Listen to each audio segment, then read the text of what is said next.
पाकिस्तान और दुनिया भर में लाखों देखने और सुनने वालों को अरशद शरीफ का सलाम। नाज़रीन, बिल आखिर JIT ने अपनी हतमी report supreme court of Pakistan को पेश कर दी और रिपोर्ट में जो कुछ चीज़ें सामने आई हैं वो इंतहाई खौफनाक इंकशाफात हैं। और इससे एक चीज़ और भी साबित होती है कि पाकिस्तान के ये जो 6 बहादुर बेटे थे जिन्होंने तमाम तर धमकियों के बावजूद, तमाम तर प्रेशर्स के बावजूद ये तहकीकात की, ब्रिटिश वर्जिन आइलैंड से डॉक्यूमेंट की कंफर्मेशन करवाई, मुत्तहिदा अरब इमारात से चीज़ें निकलवाई, बरतानिया से चीज़ें कंफर्म करवाई। इससे ये साबित करते हैं कि अगर इदारों को इंडिपेंडेंटली काम करने दिया जाए तो जो 6 अफराद जिनकी आप तस्वीर देख रहे हैं और ISI और MI के ऑफिशियल्स की तस्वीर इसमें शामिल नहीं है, ये 6 लोगों ने साबित किया है कि पाकिस्तानी बेटे अगर काम करना चाहें इस मुल्क के लिए, इस मुल्क की बेहतरी के लिए, तो वो इदारे बेहतर भी कर सकते हैं। और उसमें सियासी इंटरफेरेंस या जिस तरह से इदारों का फेलियर हमें सुप्रीम कोर्ट ऑफ पाकिस्तान में नजर आया था,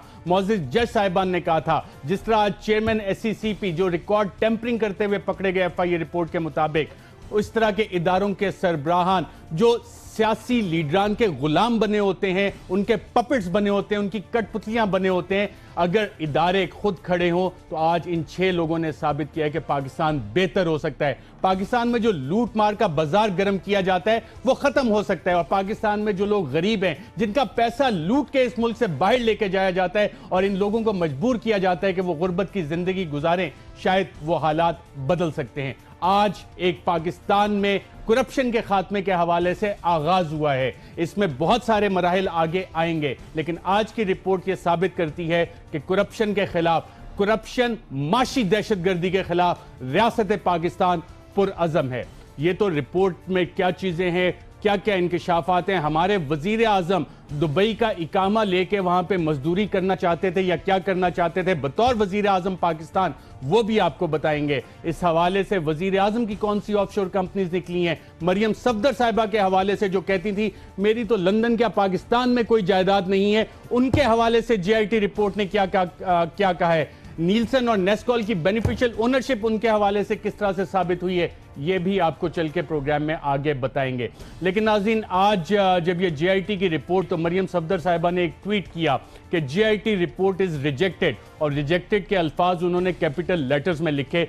शायद मरियम सफदर साहिबा उस डॉन लीग का नोटिफिकेशन के हवाले से ट्वीट का जिक्र कर रही थी जो DG ISPR general Asif Ghafoor साहब ने रिजेक्टेड की थी। और उसके बाद जनरल बाजवा साहब की, कमर बाजवा साहब की बसीरत थी, प्रूडेंस थी डिसीजन मेकिंग की, कि उन्होंने जो सियासी शहादत की ख्वाहिश थी पाकिस्तान मुस्लिम लीग नवाज की, जो उस वक्त भी ये मुकदमा फेस कर रही थी, उस सियासी शहादत की ख्वाहिश को पूरा नहीं होने दिया और उस हवाले से बहुत सारे सवालात भी उनसे हुए। लेकिन आज ये चीज़ साबित हो रही है कि फौज इस मामले में बिल्कुल साइड पे बैठी थी और जो इदारे अपना काम कर रहे थे, JIT रिपोर्ट की जो कंक्लूजन है उसमें यह चीज़ बड़े वाज़ेह तौर पे आई है कि हर इदारे ने अपनी एक्सपर्टीज इस हवाले से दी और काम किया। उस हवाले से हमें आर्मी लीडरशिप की नॉन इंटरफेरेंस की जो प्रूडेंस है वो भी नजर आई। लेकिन मरियम सफदर साहिबा का जो JIT रिपोर्ट इज रिजेक्टेड वाला ट्वीट है वो भी काफ़ी इंटरेस्टिंग है। इस पर आगे चल के भी बताएंगे कि नून लीग की इस हवाले से स्ट्रेटजी क्या है। लेकिन आज नाजरीन, मैं प्रोग्राम में आपको याद करवाना चाहूंगा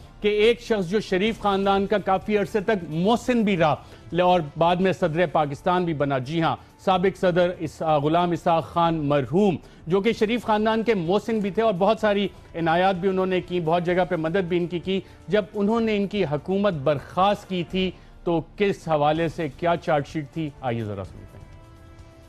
By internal dissensions and frictions, persistent and scandalous harsh trading for political gain and furtherance of personal interest, corrupt practices and inducements in contravention of the Constitution and the law, and by failure to discharge substantive legislative functions. C. Corruption and nepotism in the federal government, its functionaries and authorities and agencies, statutory and other corporations, including banks working under supervision and control, and the holders of representative offices, has reached such proportions that the orderly functioning of the government in accordance with the provision of the Constitution, including the requirements of the oaths prescribed therein and the law, does no longer carry public faith and credibility. Authority, resources and agencies of the government of the Federation, including statutory corporations, authorities and banks, have been misused for political ends and purposes and for personal gains. जी नाज़रीन, आज जो JIT की report आई और सदर गुलाम Isaac Khan साहब ने जो इल्ज़ामात लगाए थे उस पर तो शायद ये टेक्निकल इंसाफ, तकनीकी इंसाफ लेके इस हवाले से जो करप्शन के इल्ज़ामात थे इसमें फर्दर प्रोब से बच गए, लेकिन आज JIT की रिपोर्ट ने हर इस बात को साबित किया, हर उस इल्ज़ाम को साबित किया, डॉक्यूमेंट्स के साथ साबित किया, फॉरेन जुरिसडिक्शन से डॉक्यूमेंट मंगवा के साबित किया जो इल्ज़ाम सदर गुलाम इसाक खान ने इन पर लगाया था। लेकिन क्या किया जाए कि पाकिस्तान में एक रीत रही है कि कभी हम कतरी की छतरी इस्तेमाल करते हैं, कभी जमहूरियत की छतरी इस्तेमाल करते हैं और करप्शन को जस्टिफाई करने की कोशिश करते हैं। और जब हम उस करप्शन को जस्टिफाई करते हैं इन लोगों की, तो उससे जो पाकिस्तान में गुर्बत है, जो 30% इकोनॉमिक सर्वे ऑफ पाकिस्तान के मुताबिक गरीब लोग हैं जो 2 वक्त की रोटी नहीं कमा सकते, उसकी वजह ये लोग होते हैं जो करप्शन करते हैं। JIT रिपोर्ट में नाज़रीन क्या है, मैं अपने पैनल का आपसे तारुफ करवा दूं। आज हम एक ही गेस्ट हैं और वो हैं बैरिस्टर फरूख नसीम साहब, पाकिस्तान के one of the best legal minds. उनसे इसमें बात करेंगे कि JIT रिपोर्ट में है क्या, नून लीग के पास क्या क्या ऑप्शंस हैं। जब पाकिस्तान मुस्लिम लीग नवाज कहती है कि JIT की रिपोर्ट को रद्दी की टोकरी में फेंक दिया जाए, तो क्या वाकई वो ऐसा कर सकते हैं? इस हवाले से कानून क्या कहता है। लेकिन उससे पहले नाज़रीन, आपको याद होगा कि वज़ीर आज़म पाकिस्तान मियां मोहम्मद नवाज शरीफ साहब, जिनके बारे में आज JIT रिपोर्ट ने कहा है कि जनाब उनके जो ज़राए आमदन थे और जो असासे हैं वो मुताबिकत नहीं रखते, उन्होंने कहा था कि जनाब कोई कमीशन की रिपोर्ट आई और 1 लम्हे की ताखीर किए बगैर वो क्या करेंगे, आइए देखते हैं। मेरा अपने आप से ये अहद है कि अगर कमीशन की तहकीकात के नतीजे में मुझ पर कोई इल्ज़ाम साबित हुआ तो मैं 1 लम्हे की ताखीर के बगैर घर चला जाऊंगा। जी हाँ नाज़रीन, आपने वज़ीर आज़म पाकिस्तान को सुना कि अगर कमीशन ने मुझ पे कोई इल्ज़ाम साबित किया तो मैं 1 लम्हे की ताखीर किए बगैर घर चला जाऊंगा। लेकिन पाकिस्तान मुस्लिम लीग नवाज शायद वो कुल्हाड़ी ढूंढ रही है जिससे सियासी शहादत वो हासिल हो सके उन्हें, और कोशिशें उसी तरह हैं। इस हवाले से नून लीग के वुज़रा ने प्रेस कॉन्फ्रेंसेस भी की। अब वज़ीर आज़म नवाज शरीफ साहब जब कहते हैं कि जी ये इल्ज़ाम साबित हुआ, आज JIT ने क्या कुछ इनके बारे में कहा वो आपको दिखाते हैं। JIT की रिपोर्ट पे कुछ ऐसी चीजें जो अभी तक आपको कहीं और पे मिली नहीं है, जो बाद में आपको नजर आएंगी। ये है नाज़रीन सेक्शन 8 जो एसेट्स बियॉन्ड मींस, यानी कि ज़राए आमदन से ज्यादा असासे मियां मोहम्मद नवाज शरीफ साहब के, और इसमें सारी उन्होंने बताया कि जी डॉक्यूमेंट्री एविडेंस भी है, एनेक्शर्स भी है, details volume 9 of the investigation में वो सारी चीजें साथ लगा दी गई हैं। इस रिपोर्ट के पैराग्राफ 2 को जब आप देखते हैं तो इसमें बड़े वाज़े तौर पे लिखा जाता है कि 2 माह की इस तहकीकात से ये चीज़ हमारे सामने आई है कि रिस्पोंडेंट नंबर 1 मियां मोहम्मद नवाज शरीफ साहब, रिस्पोंडेंट नंबर 6 मरियम सफदर साहिबा, रिस्पोंडेंट नंबर 7 हुसैन नवाज और रिस्पोंडेंट नंबर 8 यानी कि हसन नवाज शरीफ, नेमली मियां नवाज शरीफ प्राइम मिनिस्टर ऑफ पाकिस्तान, और ये सारे इन सारों ने जब JIT ने इनको बुलाया तो इन्होंने कोई रेलिवेंट रिकॉर्ड या इंफॉर्मेशन JIT को नहीं दी। ना सिर्फ ये JIT ने जो खौफनाक इंकिशाफात इसमें किए हैं उस हवाले से JIT बता रही है कि जनाब हमने बहुत सा नया एविडेंस, नए सबूत इकट्ठे किए हैं। जी हां, नए सबूत इकट्ठे किए हैं जो कि रिपोर्ट के अगले हिस्से में। लेकिन इससे साबित क्या होता है? इससे साबित होता है कि मरियम नवाज शरीफ साहिबा बेनिफिशियल ओनर हैं BVI कंपनीज, नीलसन एंटरप्राइजेज और नेस्कॉल लिमिटेड की। Federal investigation agency British virgin island ने यह कंफर्मेशन JIT को दी है और उस हवाले से जो रेलिवेंट डॉक्यूमेंट्स हैं वो इस रिपोर्ट का हिस्सा है। ना सिर्फ ये, मियां मोहम्मद नवाज शरीफ साहब वजीर आजम पाकिस्तान, FZE कैपिटल उसके चेयरमैन हैं, जो कि नवाज शरीफ साहब ने आज तक इसका इकरार नहीं किया, और ये वाली चीज UAE की अथॉरिटीज ने कंफर्म की है JIT को। वो खतूत भी आपको दिखाते हैं UAE अथॉरिटीज के। ना सिर्फ ये, JIT ने इस हवाले से यह भी कहा है कि जो cell purchase agreement Dubai steel mill के हवाले से पेश किया गया था, गल्फ स्टील मिल के हवाले से, वो जाली था। और इस हवाले से मिनिस्ट्री ऑफ जस्टिस मुत्तहिदा अरब इमारात ने बाकायदा तौर पे JIT को बताया। ना सिर्फ ये, एक और इंतहाई अहम चीज कि जो डिक्लेरेशन ऑफ ट्रस्ट इन्होंने जमा करवाए वो या तो फोर्ज थे या कि टेम्पर्ड थे, और आसान अल्फाज में इसको कहा जा सकता है कि वो जाली थे। जब नाज़रीन बात होती है कि fictitious sale purchase agreement submitted to the honourable supreme court by the respondent. तो मियां मोहम्मद नवाज शरीफ साहब, आपको याद होगा जब पार्लियामेंट में खड़े हुए थे तो उन्होंने एक बात की थी कि जनाब ये हैं वो जराए जिनके जरिए हमने लंदन के अपार्टमेंट्स खरीदे। अगर हमारे प्रोड्यूसर अदील राजा साहब को ये सुना सकें, जी सुनिएगा। तब हमारे वालिद मोहतरम हयात थे, उन्होंने जलावतनी में एक बार फिर कमर बांधी और जद्दा में एक स्टील मिल लगाई। उसकी बुनियादी सरमायाकारी के लिए दुबई फैक्ट्री की फरोख्त से हासिल होने वाले सरमाए ने भी मदद की। जद्दा की ये फैक्ट्री जून 2005 में अपनी मशीनरी, वसी कताए अराजी और दीगर असासों समेत तकरीबन 64 मिलियन रियाल यानी 17 मिलियन डॉलर्स में फरोख्त हुई। जनाब स्पीकर, दुबई और जद्दा की फैक्ट्रियों के हवाले से तमाम रिकॉर्ड और दस्तावेज मौजूद हैं।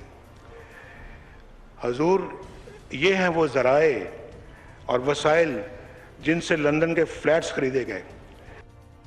हाँ जी, ये हैं वो जराए जिससे लंदन के फ्लैट खरीदे गए। वजीर आजम पाकिस्तान पार्लियामेंट में खड़े होकर ये बता रहे थे। और JIT ने जो मिनिस्ट्री ऑफ जस्टिस मुत्तहिदा अरब इमारात का खत जो उनसे सवाल जवाब किए, आपकी स्क्रीन पे मौजूद है, वॉल्यूम 3 का ये हिस्सा है। इसमें बाकायदा तौर पे वहाँ की मिनिस्ट्री ऑफ जस्टिस का आप ये लेटर देख सकते हैं मुत्तहिदा अरब इमारात का। अगर दूसरा वाला लेटर हमारे प्रोड्यूसर साहब आपको दिखा सकें तो इसमें बड़े वाज़े तौर पर यह लिखा जा रहा है कि शेयर सेल एग्रीमेंट जो 25% वाला था, जो पैराग्राफ नंबर 1 में इसका लिखा हुआ है, वो एग्जिस्ट ही नहीं करता रिकॉर्ड्स में। ना सिर्फ ये 12 मिलियन दिरहम की जो ट्रांजैक्शन हुई थी वो तारिक शफी के नाम पे हुई नहीं थी 25% वाली, और कोई ऐसा रिकॉर्ड नहीं मिलता कि दुबई कोर्ट्स के नोटरी पब्लिक ने कोई डॉक्यूमेंट इनको जो है अटेस्ट करके दिया हो। ना सिर्फ ये, जब हुसैन नवाज ने कहा कि जी मैं यहां से सामान उठा के लेके गया सऊदी अरेबिया और स्क्रैप, तो उस हवाले से दुबई कस्टम्स के रिकॉर्ड से पता लगा कि यहां से कोई स्क्रैप मशीनरी दुबई से जद्दा 2001 से 2 के दरमियान ट्रांसफर नहीं हुई। ना ही के सेंट्रल बैंक के पास किसी 12 मिलियन दिरहम के रिकॉर्ड ट्रांसफर का रिकॉर्ड मौजूद है। ना सिर्फ ये जो तारिक शफी साहब जो बेनामी थे उनके हवाले से ये चीजें सामने आई कि उन्होंने तो जनाब वहां पे पैसे ही बहुत भरने थे। और ये आप मुत्तहिदा अरब इमारात की मिनिस्ट्री ऑफ जस्टिस का डॉक्यूमेंट भी स्क्रीन पे देख सकते हैं। बैरिस्टर फरोज नसीम साहब, वजीर आजम पाकिस्तान पार्लियामेंट के फ्लोर पे खड़े होकर कहते जनाब ये हैं वो जराए जिनसे लंदन के फ्लैट और अपार्टमेंट खरीदे गए, और आज JIT ने बता दिया कि ये सब झूठ था, गलत बयानी थी। मुत्तहिदा अरब इमारात की मिनिस्ट्री ऑफ जस्टिस का लेटर भी उन्होंने साथ लगा दिया है। इसकी इंप्लीकेशंस क्या होंगी? अगर JIT रिपोर्ट को देखा जाए, इसके अंदर सारी एविडेंसेस मौजूद हैं। मैं खराज तहसीन पेश करता हूँ उन 6 अरकान को। वाजिद ज़िया साहब को मुबारकबाद कौम की तरफ से पेश करता हूँ, लॉयर्स की तरफ से पेश करता हूँ कि बड़ी दिलेरी से उन्होंने ये काम किया। सिर्फ दिलेरी नहीं, बड़ी ही आप समझिए इंटेलिजेंट, अपनी जो इंटेलिजेंस है वो यूज़ करके, ब्रिलियंस यूज़ करके, और सबसे ज़्यादा नेक नियति से। उनको भी सब तरफ से, हर तरफ से हर एक को ऑफर्स आती हैं, सबको रिजेक्ट करके ये JIT ने एक बहुत बड़ा कारनामा अंजाम दिया है। क्योंकि ये सब की सब ऐसी एविडेंसेस हैं कि अनडिनाइबल हैं। अनडिनाइबल एविडेंसेस के साथ साथ ये वो चीज़ें हैं जिस पे कोई ग्रे एरिया अब नहीं रहा। जो कोवारंटो का क्वालिफ़िकेशन डिसक्वालिफ़िकेशन का जो बुनियादी प्रिंसिपल है वो ये है कि अगर ऐसी चीज़ सामने आती है अदालत के पास, चाहे वो हाई कोर्ट हो या सुप्रीम कोर्ट हो, जिसमें कोई ग्रे एरिया नहीं है, तो अदालत जो है वो ख़ुद अपना जुरिस्डिक्शन एक्सरसाइज करके, चाहे हाई कोर्ट हो या सुप्रीम कोर्ट हो, 62-63 में डिसक्वालीफाई कर सकता है। और ये JIT ने वो तमाम ये मवाद दे दिया। चाहे कतरी को इंटरव्यू किया, कतरी का लेटर भी हटा दें, आप 4 लंदन के फ्लैट्स भी हटा दें, दूसरी इतनी ऐसी चीज़ें आ गई हैं इनक्रिमिनेटिंग कि अब ये मियाँ साहब के लिए सिवाय इसके या तो ख़ुद इस्तीफ़ा दे दें, otherwise it's a writing on the wall कि मोस्ट प्रॉबेबली वो डिस्क्वालीफाई हो जाएंगे। आप समझते हैं वज़ीर आज़म इस्तीफ़ा देंगे? क्योंकि आज जो हुक्मरान जमात के कुछ मिनिस्टर्स ने प्रेस कॉन्फ्रेंस की, उसमें SN इकबाल साहब, मिनिस्टर फॉर प्लानिंग, जो इसको CPEC के खिलाफ साजिश समझते हैं, उन्होंने कहा कि जनाब ये रद्दी की टोकरी में जाएगा, और फिर बाकी वज़रा ने कहा हम इसको चैलेंज करेंगे। SN इकबाल साहब ने क्या कहा, मैं वो आपको सिर्फ कहना चाहता हूँ, उस पर फिर एक लीगल सवाल भी आपसे जानूंगा। सुप्रीम कोर्ट के सामने इस रिपोर्ट के झूठ को मुकम्मल तौर पर बेनकाब करेंगे, क्या कहा, आइए सुनते हैं। सुप्रीम कोर्ट के सामने इस रिपोर्ट की कॉन्ट्रडिक्शंस और इस रिपोर्ट के झूठ को मुकम्मल तौर पे ना सिर्फ बेनकाब करेंगे बल्कि इसके परखचे उड़ा देंगे कि ये रिपोर्ट की क्या हैसियत है। जी, बैरिस्टर फिरोज नसीम साहब ने, आपने सुना एहसन इकबाल साहब कह रहे हैं परखचे उड़ा देंगे इस रिपोर्ट के। ऐसा मुमकिन आपको लगता है? मेरा नहीं ख्याल कि इसके परखचे उड़ाए जा सकते हैं, बल्कि ऑन द कॉन्ट्री इस रिपोर्ट ने इनके परखचे उड़ा दिए हैं। और विद ड्यू रिस्पेक्ट, मैं नॉर्मली इस किस्म के अल्फाज इस्तेमाल नहीं करता क्योंकि आपने you put the word in my mouth.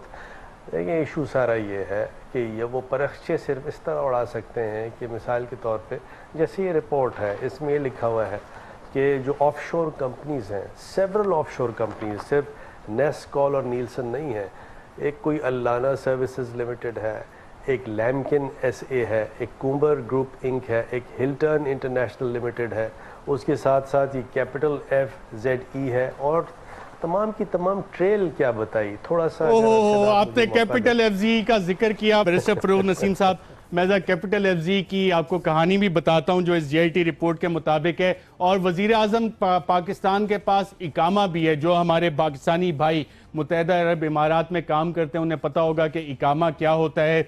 और इसके बल्कि बैरिस्टर फिरोज नसीम साहब से भी पूछूंगा, अगर आप JIT रिपोर्ट को नाज़रीन देखें तो इसमें एक कंपनी का जिक्र आता है, कैपिटल FZE, और बैरिस्टर फिरोज नसीम साहब जो जिक्र कर रहे थे इस हवाले से बड़े वाज़े तौर पर लिखा हुआ है कि JIT in the course of its investigation was successful in collecting evidence directly from the concerned regulatory authority, that is Jebel Ali Free Zone Authority in Dubai। यानी कि JIT ने जबल अली दुबई से evidence इकट्ठा किया और इससे पता लगा कि कैपिटल FZE को ट्रेडिंग लाइसेंस अक्टूबर 1, 2001 को मिला था।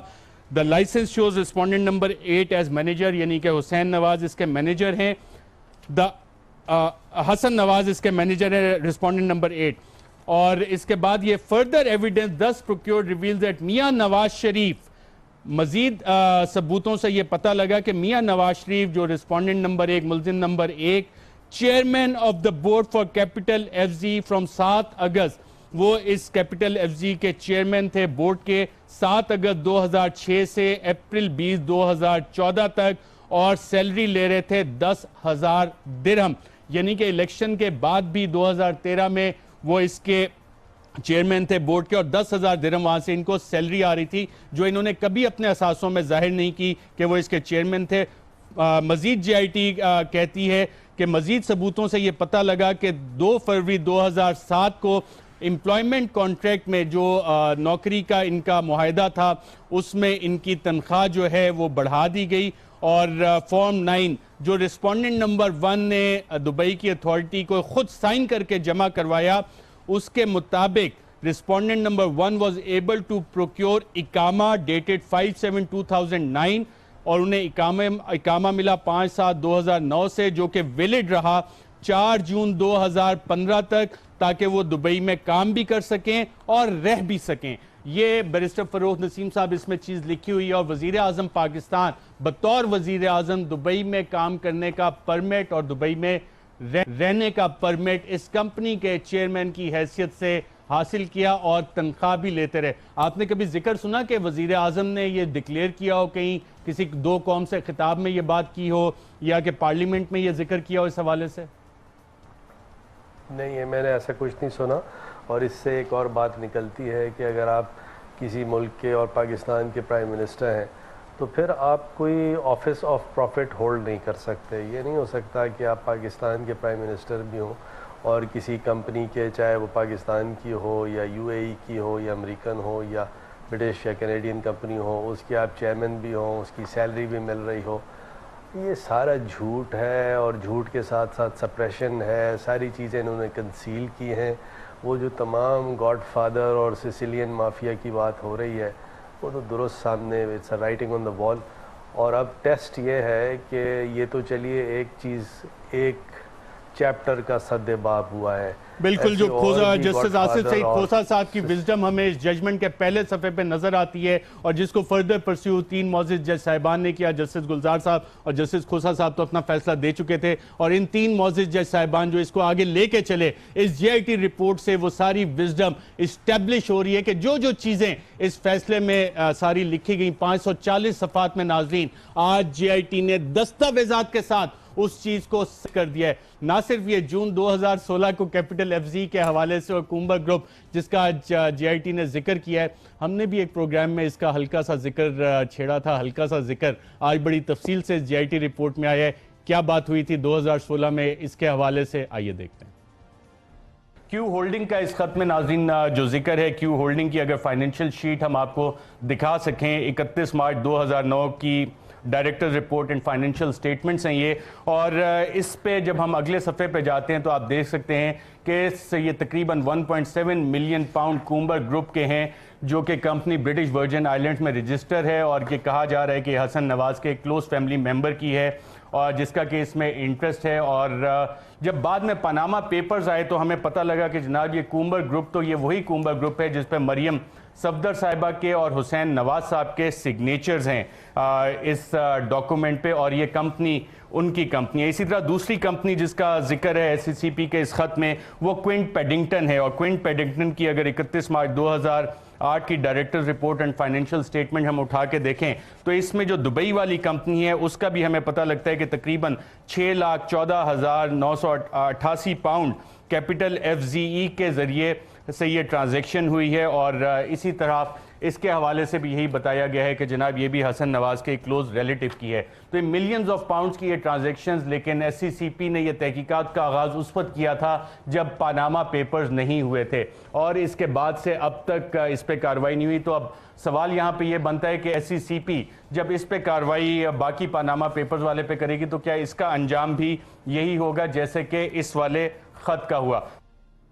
जी नाज़रीन, ये 1 साल 15 दिन पहले पावर प्ले में हमने ये चीज़ें उठाई थी और आज JIT रिपोर्ट में भी ये इस्टेब्लिश हुई और चेयरमैन SCCP जिन्होंने इस तहकीकात को बंद किया, जिन्होंने रिकॉर्ड टेम्पर किया, मौजूद सुप्रीम कोर्ट के जज साहिबान ने उनके खिलाफ आज केस रजिस्टर करने का कह दिया जो कि रजिस्टर हो गया। यहाँ पे नाज़रीन एक वक्फा लेंगे और वक्फे के बाद जब दोबारा वापस आएंगे तो मुल्जिम number 1, respondent number 1 prime minister of Pakistan Mian Mohammad Nawaz Sharif साहब, जिनका जिक्र हमने आपको दिखाया कि close relative of Hasan Nawaz Sharif. जी हाँ, ये वो क्लोज रिलेटिव वज़ीर आज़म नवाज शरीफ साहब, हसन नवाज के अब्बा, हसन नवाज के पापा, हसन नवाज के डैडी, उनका जिक्र JIT ने बड़ी तफसील से किया है। FZ कैपिटल के हवाले से भी इस पे और मरियम सफदर साहिबा के हवाले से आपको बताएंगे एक वक्फे के बाद।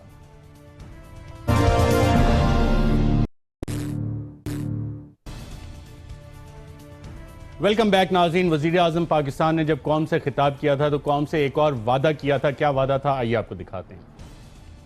मेरा अपने आप से ये अहद है कि अगर कमीशन की तहकीकात के नतीजे में मुझ पर कोई इल्ज़ाम साबित हुआ तो मैं एक लम्हे की ताख़ीर के बगैर घर चला जाऊंगा। जी नाज़रीन, आपने देखा वज़ीर आज़म पाकिस्तान जो वज़ीर आज़म बनने के बाद भी दुबई का इकामा लिए फिरते रहे 2015 तक, उन्होंने क्या वादा किया। लेकिन आज जब JIT रिपोर्ट आई तो उसके बाद आला सतह की मुशावरत हुई और उसके बाद एहसन इकबाल साहब ने कुछ रद्दी की टोकरी का जिक्र किया। क्या था, आइए देखते हैं। हम इस रिपोर्ट को रद्दी करार दे के मुस्तरद करते हैं। जी नाज़रीन, आपने सुना, रद्दी करार देके मुस्तरद करते हैं और हुकूमत कहती है कि मंडे को इसको सुप्रीम कोर्ट में चैलेंज भी करेंगे JIT रिपोर्ट को।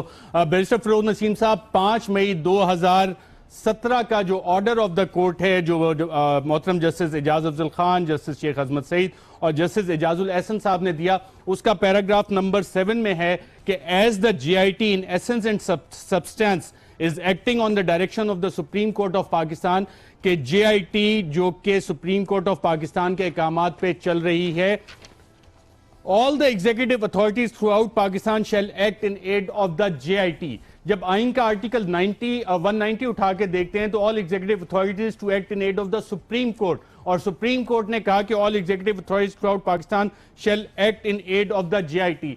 तो जब ये हुकूमती वुज़रा सारे खड़े होकर कहते हैं कि जी ये रद्दी की टोकरी है और फलां है, ये सुप्रीम कोर्ट जिसने अपनी पावर्स डेलीगेट की इस जेआईटी को, जिसने ये रिपोर्ट निकाल के दी, उसके बारे में कह रहे होते हैं? क्या कह रहे होते हैं ये?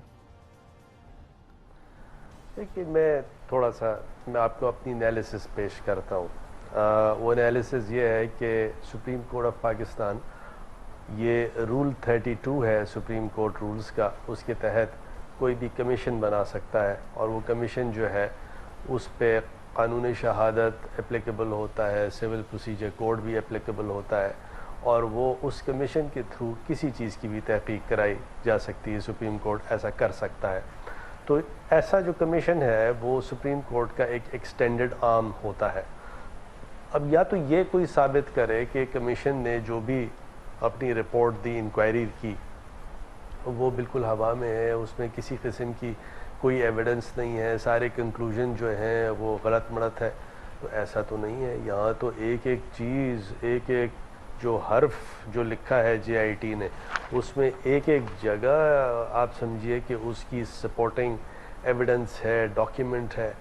तो भले अमीन ज़रूर वो ऑब्जेक्शन तो रेस करें, लेकिन उन ऑब्जेक्शंस का कुछ बनना नहीं है। इसकी वजह यह है कि थोड़ा सा मैं आपको और आपके सामने पेश करूं कि यहाँ ये लिखा हुआ है इस रिपोर्ट में कि बहुत बड़े बड़े अमाउंट्स पैसे के, मतलब ये छोटे मोटे नहीं, बहुत बड़े बड़े अमाउंट्स, मेरे ख्याल में हम और आप सोच भी नहीं सकते, वो ऐसे अमाउंट्स हैं जो कि डिफरेंट कंपनीज से, ये तो पूरे दुनिया में नेटवर्क बिछाया गया था। सऊदी अरब और मिडल ईस्ट से बाज़ कंपनीज थी जो कि पैसे जो थी, और उनका कोई बिज़नेस नहीं था कि वो कोई बिज़नेस कर रहे हो, टेंजेबल तो सामने हो, वो वहाँ से पैसे जनरेट करती थी। और इसी तरह ऑफशोर कंपनीज थी बहुत सारी, वो पैसे जनरेट करती थी। कहाँ से करती थी कोई कुछ किसी को नहीं पता। और वो जाके लंदन की जो यूके की जो कंपनीज थी उनमें वो पैसे जाते थे वहाँ से। और वो सारी जो यूके की कंपनीज थी उनमें किसी किस्म का कोई बिज़नेस नहीं था और वो सारी की सारी लॉस मेकिंग कंपनीज थी। एक फसाड था, एक स्मोक स्क्रीन थी, यानी आंखों में धूल थी कि वो कंपनीज हैं। और वहाँ से पैसा जो था वो कहाँ से लॉन्डर होके और फिर पाकिस्तान में रिसीव भी होता था, और उन्हीं से यूके में बहुत एक्सपेंसिव प्रॉपर्टीज़ बनाई जाती थी। किसी का कोई एक्सप्लेनेशन नहीं है, और रीज़नेबल एक्सप्लेनेशन तो ये होता है ना कि जी ये पैसे फ़लाँ जगह से हैं, मैं वकील हूँ या आप एंकर हैं, हमें ये फ़ीस मिली या आपको ये सैलरी मिली, यहाँ से हमने ये चीज़ ख़रीदी, यहाँ से ये चीज़ ख़रीदी। कुछ नहीं, इतने बिलियंस ऑफ डॉलर्स और पाउंड्स की जो इतने बड़े बड़े एसेट्स हैं, उसका किसी किस्म का कोई सर नहीं पैर नहीं। और एक चीज़ मैं आपको और गुजारिश करूँगा अरशद, देखिए जब ये 20/4/2017 को जजमेंट आया था तो पाकिस्तान के जो मेरे आपके जैसे जितने भी मुहिब्बुल वतन शहरी जो क्लेम करते हैं अपने आप को, उनको लगा कि यार ये 2 जजेस ने तो बड़ा अच्छा फ़ैसला किया, और किया, बिल्कुल किया, इसमें कोई दो ओपिनियन नहीं है कि उन्होंने ये उन जजेस ने इनकी तमाम तकारीर की जो तज़ाद था उस पे उनको कहा कि सादिक नहीं, अमीन नहीं।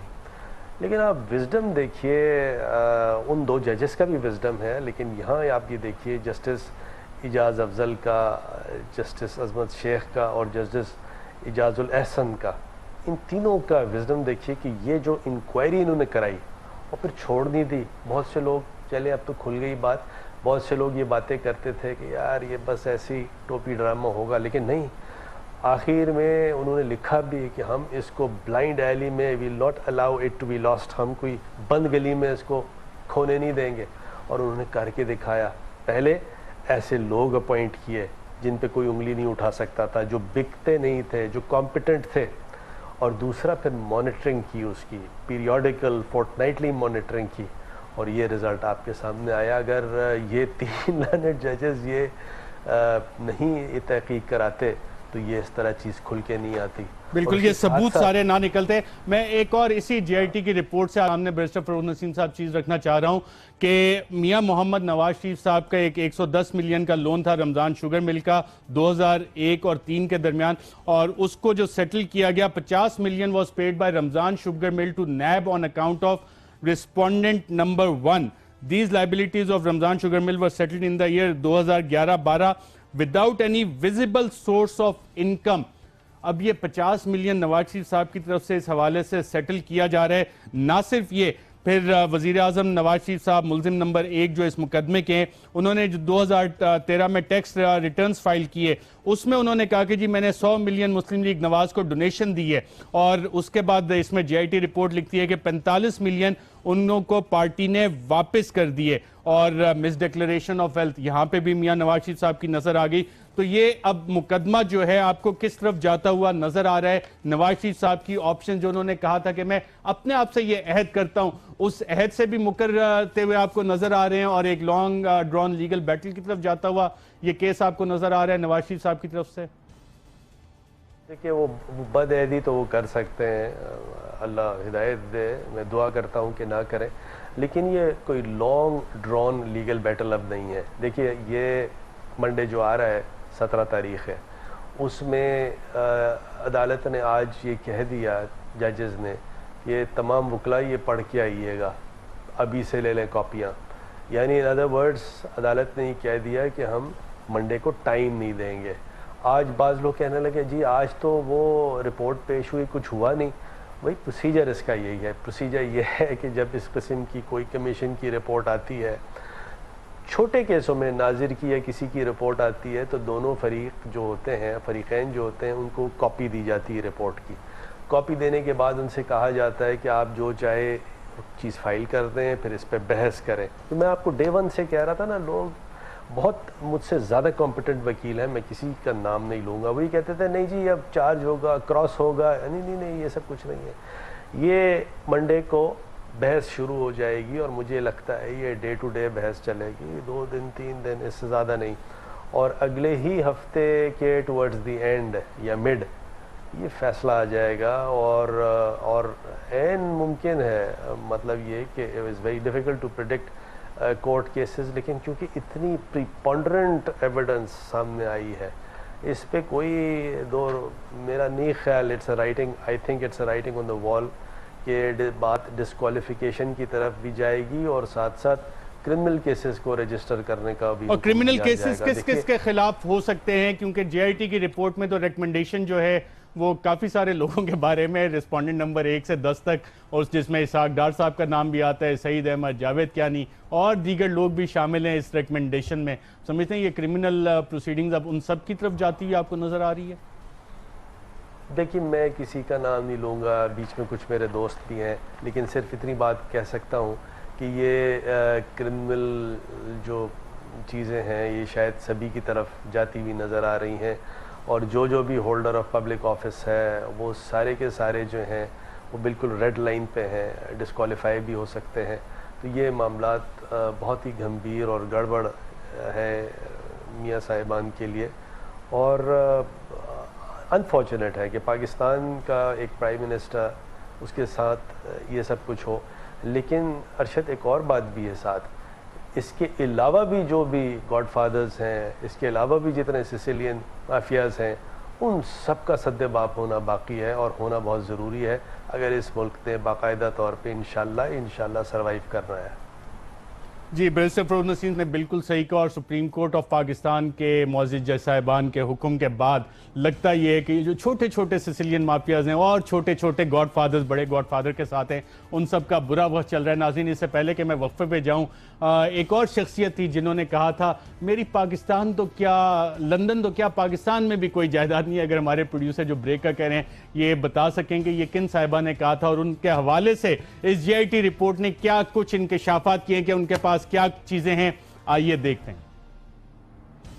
मेरी सेंट्रल लंदन में प्रॉपर्टीज तो दूर की बात है, मेरी पाकिस्तान में भी कोई प्रॉपर्टी नहीं है। मैं अपने वालिद के साथ रहती हूँ, और मुझे समझ नहीं आई कि मेरी और मेरी वालदा की और बहन भाइयों की प्रॉपर्टीज ये कहाँ से निकाल के ले आए हैं। ये अगर इस बात को प्रूफ करते हैं तो मैं आप जो भी मैं मानने को तैयार हूँ, ठीक है कि ये जो बिल्कुल कह रहे हैं सही कह रहे हैं। जी नाज़रीन, आपने सुना, और इस हवाले से JIT ने क्या कुछ कहा है ये आपसे शेयर करते हैं एक वक्फे के बाद।